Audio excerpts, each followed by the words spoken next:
मैं अपनी बात करूं, मैंने जब एसएससी कंप्लीट किया, मैं बैडमिंटन का डिस्ट्रिक्ट का प्लेयर था।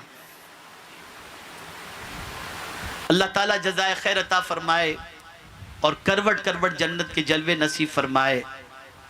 हजरत शेख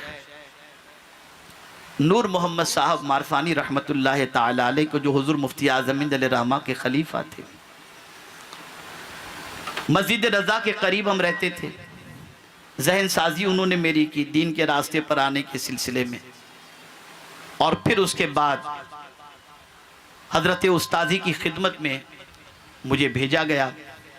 अब मैं कंप्लीटली दुनिया की तालीम की तरफ, फिर डिस्ट्रिक्ट का बैडमिंटन का प्लेयर, उस ज़माने में शोहरत भी हो गई थी काफ़ी। फिर मैं इस तरफ आया और हजरत के पास पढ़ाई मैंने शुरू की। सुभान अल्लाह। आप जानते हैं धोराजी से उपलेटा, जूनागढ़ से उपलेटा कोई ज़्यादा दूर तो नहीं जी, लेकिन हजरत को मुझ में इतनी दिलचस्पी थी, हाय हाय, और मुझसे इतनी तवक्कुआत वाबस्ता थी कि जिसकी कोई इंतहा नहीं। ख़ास तवज्जो के साथ हजरत मेरी नोक पलक दुरुस्त करते रहे। और आज भी हजरत के पास मेरी एक डायरी मौजूद है जी, मेरे बचपने की, जी जी हुजूर, जो इंग्लिश की लिखी हुई थी। उस वक्त इंग्लिश की तहरीर मेरी बहुत अच्छी होती थी। हजरत ने वो डायरी आज तक महफूज रखी है। जी, तहरीर अच्छी थी, आवाज़ भी किसी हद तक अल्हम्दुलिल्लाह उस ज़माने में जो कुछ अल्लाह ने अता फरमाया था, अल्लाह का बड़ा करम था। बेशक। और हज़रत नूर मोहम्मद साहब मारफानी रहमतुल्लाह ताला अलैह मस्जिद में 6ठी 11वीं 27वीं 21वीं की जो मस्जिद के अंदर महफिल होती थी, उसमें सलात व सलाम पढ़वाते थे। सरकार हुज़ूर मुफ्ती आज़म हिंद रहमा की ग़ुलामी से उन्होंने मुझे वाबस्ता कर दिया था। मैं उनका ग़ुलाम भी हो गया था। अब पढ़ने के लिए गया हज़रत के यहाँ, पढ़ाई चल रही है। अब हज़रत मेहनत कर रहे हैं। मैं आपको यकीन के साथ कहता हूँ, कोई दरसगाह के टाइम का मामला नहीं था। मैं अगर 2 बजे सबक मुझे याद हो जाए और मैं दोपहर में पहुंचे, हुजूर सबक याद हो गया, आओ सुनाओ।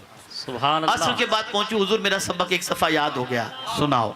रात को 8 बजे पहुंचूं, मुझे हज़रत सबक याद हो गया, हज़रत सुनाओ। इस तरीके से मेरे पीछे हज़रत ने मेहनत की, मशक्क़त की। और मुझे याद है मेरे 2 साथी थे, हाफिज़ मुनीर कर्नाटक के और हाफिज़ सिराज बिहार के। याददाश्त इतनी अच्छी नहीं थी। सरकार हुज़ूर मुफ्ती आज़म हिंद रहमा जब जूनागढ़ तशरीफ़ लाए, मैं हज़रत की खिदमत में हाजिर हुआ और मैंने हज़रत से गुजारिश की, हुज़ूर मुझे कोई नक्श अता फरमाए ताकि मेमोरी मेरी अच्छी हो जाए। हज़रत ने एक नक्श अता फरमाया। उसके बाद याददाश्त की पोजीशन इतनी ज़बरदस्त हो गई कि एक सफ़ा में 3 मरतबा पढ़ता था, मुझे याद हो जाता। सुभान अल्लाह। इतनी अच्छी याददाश्त हो गई। फिर अब ज़माने तालिब इल्मी में कंपटीशन, हाफिज़ सिराज के 27 पारे हो चुके थे, मैं 20वें पारे पर था। हज़रत ने मुझे इंक्रीज़ किया, मुझे बहुत जोश दिलाया। अगर तुम मेहनत करेगा ना तो इससे पहले कुरान ख़त्म कर ले, तुम मेहनत करेगा इससे पहले ख़त्म कर ले। तो मैंने भी फिर ठान ली। घर बिल्कुल करीब, उपलेटा से जूनागढ़ ज़्यादा दूर नहीं है जी। मुझे याद है कि ईद की रात को हज़रत ने मुझे घर पर जाने दिया। ओहो। सुबह ईद थी, अगली रात को मुझे भेजा और फरमाया ईद करके रात को वापस आ जाना। अल्लाह। और मैं ईद की नमाज पढ़ने के बाद फिर जो है थोड़ी देर घर पर रुककर फिर रात को वापस आ गया। और इतनी मेहनत मैंने की कि अल्हम्दुलिल्लाह अल्हम्दुलिल्लाह आखिरी 10 पारे 40 रोज में मैंने हिफ्ज़ किया। सुभान अल्लाह।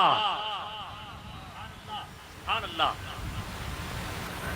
अगर ये मुलाजिम होते तो 5 घंटे से ज्यादा टाइम न देते। ये दीन के खादिम थे और हैं, इसलिए कोई टाइम की कैद नहीं। जब सुनाना चाहो आओ, सुनाओ और अपनी जिंदगी बना करके चलो। नारे तकबीर, नारे रिसालत, हुजूर उस्ताजुल उलमा, मुजाहिदे सौराष्ट, मोहसिन